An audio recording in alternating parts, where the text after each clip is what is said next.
Salut tout le monde. On se retrouve aujourd'hui sur OJT pour le WWE Fact TLC Tables, Ladder and Chair. C'est parti, let's go motherfuckers. Et on commence par le kick-off de ce show qui sera un match simple entre Sasha Banks et Alicia Fox.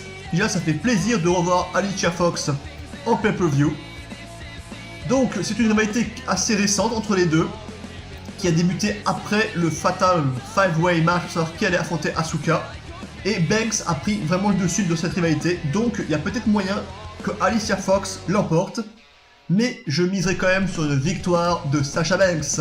On va faire comme pour l'ancien pay-per-view Hell in a Cell, je vais vous donner les matchs dans l'ordre de ceux qui attendent le moins à ceux qui attendent le plus.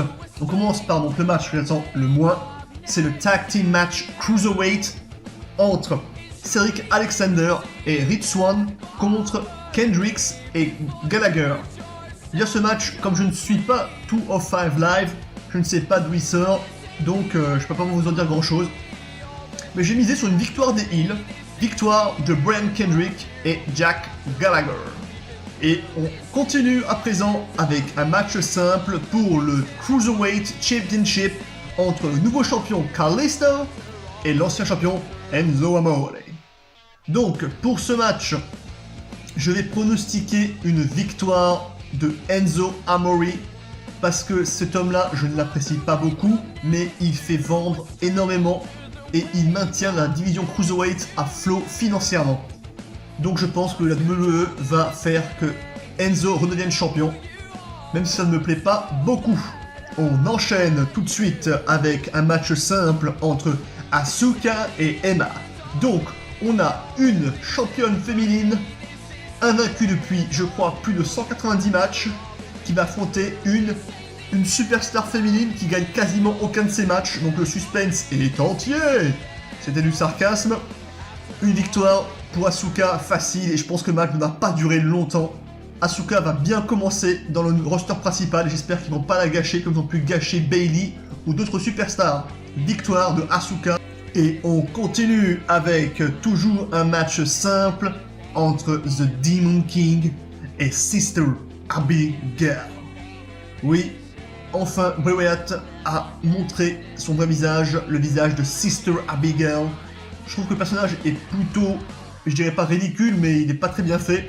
Mais je pense que ce nouveau gimmick va permettre à Bray Wyatt de enfin battre Finn Balor. Il a déjà perdu 2 fois de suite en pay-per-view contre lui. Il serait temps que Bray Wyatt remporte un match, sinon la rivalité n'aura servi pour moi un petit peu à rien. Donc je pense que Sister Abigail va l'emporter. Donc je mise une petite piécette sur Bray Wyatt. Et maintenant, l'avant-dernier match de ce pay-per-view, le match simple pour le Raw Women's Championship entre la déesse Alexa Bliss et Mickie James. Le duel des générations, la nouvelle contre l'ancienne. Mickie James veut prouver aux jeunes superstars que les anciens sont encore là. Alexa Bliss l'a traité de mamie, de vieille, elle a fait des vidéomontages en noir et blanc de Mickie James pour prouver que la petite mamie devrait partir à la retraite. Est-ce que Mickie James va prouver à Bliss que les vieux, entre guillemets, sont encore là? Eh bien pour moi, je pense que non. Je pense que Alexa Bliss va conserver son titre parce que pour moi, elle fait une très bonne championne de Raw et je pense qu'ils veulent la garder pour continuer la rivalité avec Mickie James qui ne se finira pas à ce pay-per-view, je pense. Donc, je pars sur une victoire de Alexa Bliss. Ladies and gentlemen, it's time to main event. Le Tables, Ladders and Chair match entre The Shield contre le Miz, D-Bar, Braun Strowman et Kane. C'est un 3 contre 5 handicap match. Donc, comment ce match s'est produit? Pendant le match pour le titre intercontinental entre Roman Reigns et le Miz, Cesaro et Sheamus sont venus attaquer Reigns. Ils sont alliés au Miz.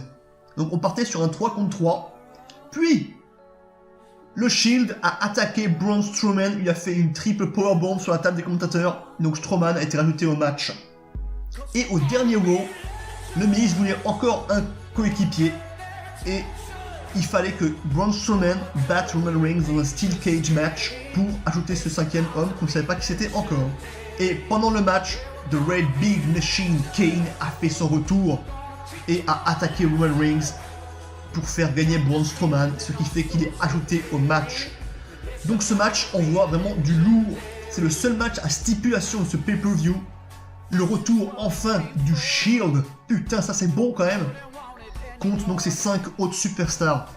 Maintenant, à mon avis, s'ils font gagner le Shield, ça va décrédibiliser beaucoup les autres superstars, surtout Braun Strowman.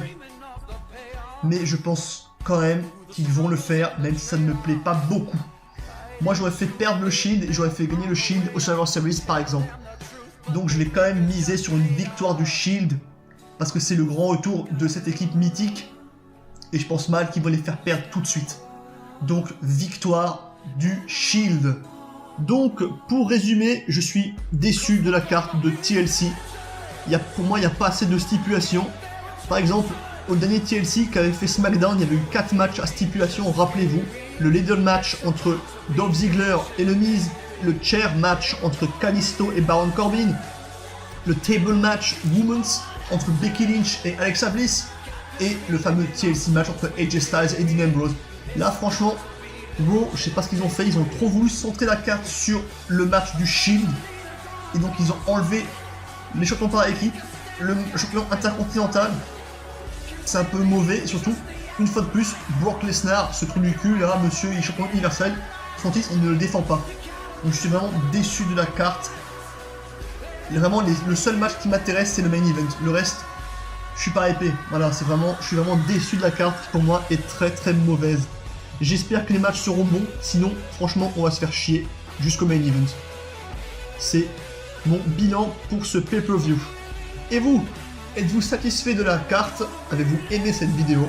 Si c'est le cas, lâchez un petit pouce bleu, mettez des commentaires et abonnez-vous. Allez les amis, sur ce, je vous souhaite une bonne journée ou une bonne soirée. Ciao, ciao, ciao!